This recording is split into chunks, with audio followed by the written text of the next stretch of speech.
Hello students, my name is Nitin Suradkar. I'm assistant professor of Department of Computer Science, Shankarlal Khandelwal College. Today we are going to learn about computer structure. As we know that we all be aware of the computer and what are the different operations they perform. We are all know that. But today we are going to learn some basic thing regarding our computer structure. Okay, the first point we are going to learn, which is definition of computer. Definition of computer means what it means. As per the definition given here, it is an electronic device that can store, retrieve, or access and process the data to perform any task. Means any information or any operation we have to perform or we want to perform, that operation is performed with the help of computer. Generally the three things which is used by the computer system: first one, storage, for storing the information, likewise our floppy disk, USB disk, hard disk used for the storage information. Second important task is retrieve the information or access the information. This thing is normally used with the help of the network, which we are going to learn in our next lecture. And third and very important thing is, which is process the data. Third operation of our computer, to process the information or to process the data, the computer system use the processing devices which is given on this image. All these are the processing devices. Okay, now these are the basic definition of computer. Next thing which we have to learn, which is the structure of computer. Basic structure of computer. Till now we learn about the definition of computer. Now we are going to learn about the basic structure of computer. Basic structure is nothing but the internal part of your computer. Okay, this thing we have seen lots of times in our general day-to-day life. This is called as a computer. What is this? This is a computer. And the next thing which we are going to actually learn, which is a structure, internal part of your this computer, which is, we'll see block diagram of computer. What we will be able to see? Block diagram of computer. This is the block diagram of computer, which is internally look like this, in which first thing is input devices. This is input devices and this is output devices. With the help of input devices we are able to give the input to the computer. This computer, this is the outer structure which we are normally sees. This is the internal part of that particular outer structure. First part is main memory, second part is processor, third part is backing storage devices. Okay, main memory for storing the operation and performing the operation. Means main memory is a basic memory of computer used to execute program, run program and load program. These three operations perform with the help of main memory. Processor, as we see that in definition of computer, process the data, process the information. Means to process the information, process the data, we use processor. Next is the secondary storage devices on which we store the information. Likewise, as said in our definition, USB drives, floppy drives, CD drives and hard disks normally used to store the information, and those devices called as a secondary storage. Next term which we are going to see as per our diagram, first thing is the input devices. The input devices means the devices through which we are able to give the input to computer system. The devices likes touch screen. Generally we nowadays we use the different types of touch screen mobiles, touch screen laptops, PDAs, all are the touch screens. Next, camera, scanner, microphone like this. This is also microphone through which I am able to communicate with you. Then joysticks, which is normally used to play the games.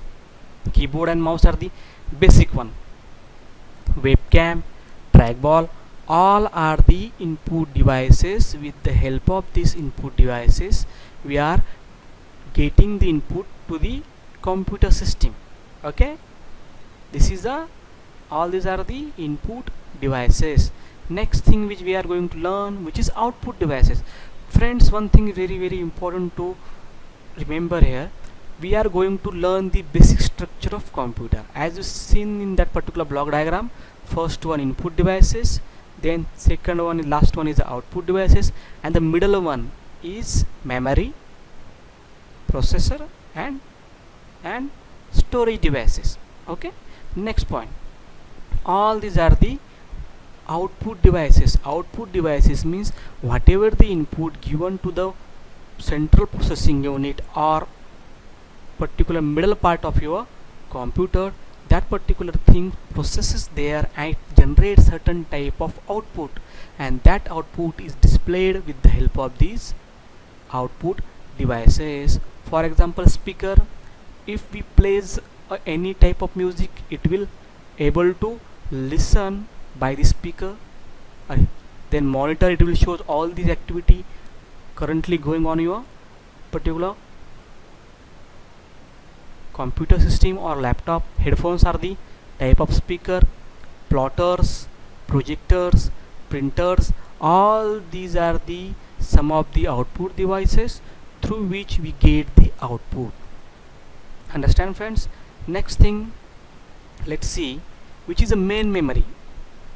We have completed first part, input devices, last part output devices. Input devices to give the input to the middle part means central processing unit, and central processing unit, after processing the that information, it generates the output, and output should be displayed on the with the help of output devices, likewise monitor, speaker, plotter, printer, and etc. Now let's see the middle part. That particular middle part is called as a CPU, central processing unit. First part of CPU is main memory. What is the first part? Is main memory. What I said, main memory or is also called as a primary memory. What is the definition of primary memory? Main memory, it holds only those data and instruction on which computer is currently working. Means it is generally load or hold that particular information or data on which we are currently performing the different operations. Suppose we are using the typing the information, that time it will process the information given by the keyboard, means it holds the temporary information. Okay, this is the general diagram of main memory or primary memory. As we see that this primary memory is divided into RAM and ROM. Okay, RAM and ROM. RAM look like this. This is the hardware structure of your RAM, and this is a hardware structure of your ROM. The long form of RAM is random access memory, and random access memory is a temporary memory. This RAM is normally used to load your operating system, load your programs, execute your programs, or run your programs. Your computer speed normally depends on your random access memory, RAM. That side is a very important and main part of your computer system. Next important thing is read only memory, and this is the permanent memory. Students, these are the permanent memory. In this particular chip, it holds the data which is called as the settings. Which settings? The system settings. All the system settings are stored in this ROM memory. That's why this is a permanent memory, and this memory is already presented or established in your motherboard. That's why it is a permanent memory. This is the main type of memory, primary, divided by the RAM and ROM. I hope so you understand till now. Let's move to the next point. The next point is processor.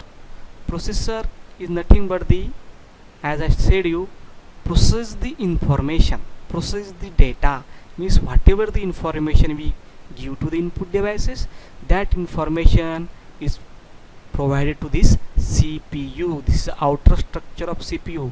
This thing is called as a front panel, this thing is called as a back panel, and the processor is generally look like this. This is a pin without pin structure of processor. means this particular square bracket thing is process your information and data. That's why it is very important to say that the processor and RAM is an important part of your computer system, which process the information and process the data. All type of processing operation which is performed with the help of processor. Next thing, storage devices. The storage devices are hard disk, RAM, ROM.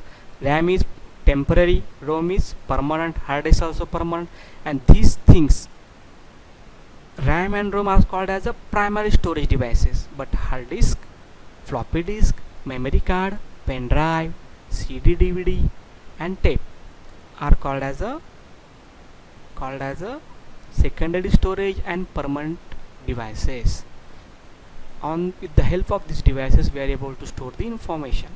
Next thing is your computer structure. This is all about your computer structure. If you have any query, then place the messages. Thank you friends.